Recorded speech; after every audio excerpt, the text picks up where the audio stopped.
Assalamualaikum warahmatullahi wabarakatuh. Perkenalkan, nama saya Dewi Anggraini, Prodi Ekonomi Syariah Kelompok 2. Di sini saya akan menjelaskan materi tentang konsep manajemen investasi syariah. Adapun yang pertama yaitu pengertian dan konsep dasar manajemen Islam. Manajemen Islam dapat diartikan sebagai perencanaan, pengorganisasian dan pengarahan dan serta pengendalian sumber daya organisasi untuk mencapai tujuan secara efektif dan efisien sesuai dengan ajaran Islam atau ajaran syariat atau sesuai dengan syariat Islam. Adapun konsep dasar manajemen Islam yang pertama itu tawakal. Tawakal berarti mengandalkan Allah dalam mengambil keputusan. Yang kedua yaitu adil. Adil di mana memperlakukan karyawan secara adil serta tidak membeda-bedakan. Yang ketiga yaitu transparansi. Transparansi yang dimaksud di sini yaitu transparan dalam mengambil keputusan dan melakukan pelaporan. Selanjutnya yaitu menghindari riba. Menghindari riba yang dimaksud yaitu menghindari bunga dan menghindari keuntungan yang haram. Kewirausahaan. Praktik kewirausahaan harus sesuai dengan syariat Islam. Kontrak yang harus jelas, yang dimana yaitu kesepakatan kontrak harus sesuai dengan syariah Islam. Baik, selanjutnya yaitu fungsi dan tujuan manajemen itu sendiri. Yang pertama, fungsi manajemen.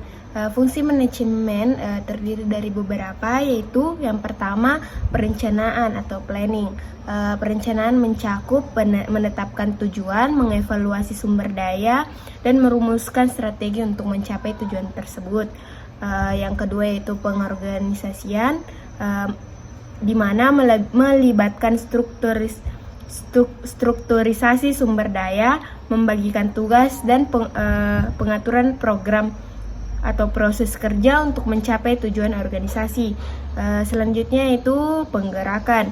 Termasuk dalam fungsi ini adalah kepemimpinan, motivasi karyawan, komunikasi dan pengawasan untuk memastikan pelaksanaan rencana.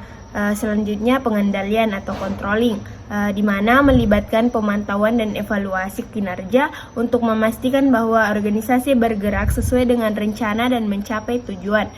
Adapun tujuan manajemen yaitu yang pertama mencapai tujuan organisasi. Tujuan organisasi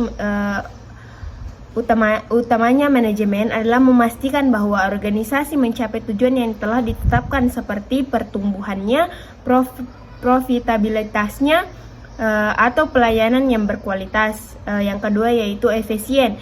Tujuan ini berkaitan dengan penggunaan sumber daya yang efisien dalam mencapai tujuan sehingga biaya dapat diminimalkan.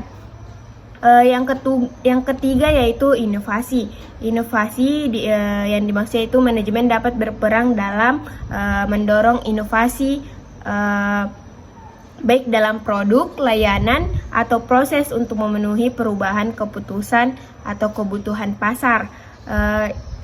Selanjutnya yaitu kepuasan karyawan, menciptakan lingkungan kerja yang memungkinkan karyawan mencapai potensi terbaik mereka dan merasa puas dengan pekerjaan mereka. Selanjutnya yaitu kepuasan pelanggan, di mana memastikan bahwa kepuasan pelanggan atau pelanggan puas dengan produk atau layanan yang diberikan oleh organisasi atau perusahaan. Terakhir yaitu berkelanjutan. Manajemen modern juga memiliki tujuan untuk memastikan keberlanjutan lingkungan dan tanggung jawab sosial perusahaan. Selanjutnya yaitu konsep investasi dan hubungannya manajemen dengan investasi. Pengertian investasi itu sendiri adalah tindakan menempatkan dana dalam aset sesuai dengan tujuan untuk mendapatkan keuntungan di masa depan seperti saham, obligasi, atau properti. Adapun hubungan manajemen dengan investasi, manajemen berperan dalam merencanakan, mengelola dan mengawasi investasi. Mereka mengambil keputusan strategis tentang alokasi sumber daya perusahaan ke investasi yang sesuai dengan tujuan organisasi atau perusahaan. Manajemen juga bertanggung jawab untuk memantau kinerja investasi dan memitigasi risiko yang terkait. Keselarasan investasi dengan visi dan misi perusahaan dalam tanggung jawab manajemen dalam mencapai tujuan organisasi. Yang terakhir yaitu prinsip-prinsip dalam investasi itu sendiri. Prinsip-prinsip investasi itu sendiri yaitu melibatkan larangan atas riba, maisir, dan investasi dalam bisnis haram. Investasi harus patuh pada hukum Islam, adil, dan memperhatikan etika serta aspek sosial. Mungkin itu sedikit penjelasan tentang konsep manajemen investasi syariah. Kurang dan lebihnya mohon dimaafkan. Wallahul muwaffiq ila aqwamit thoriq. Assalamualaikum warahmatullahi wabarakatuh.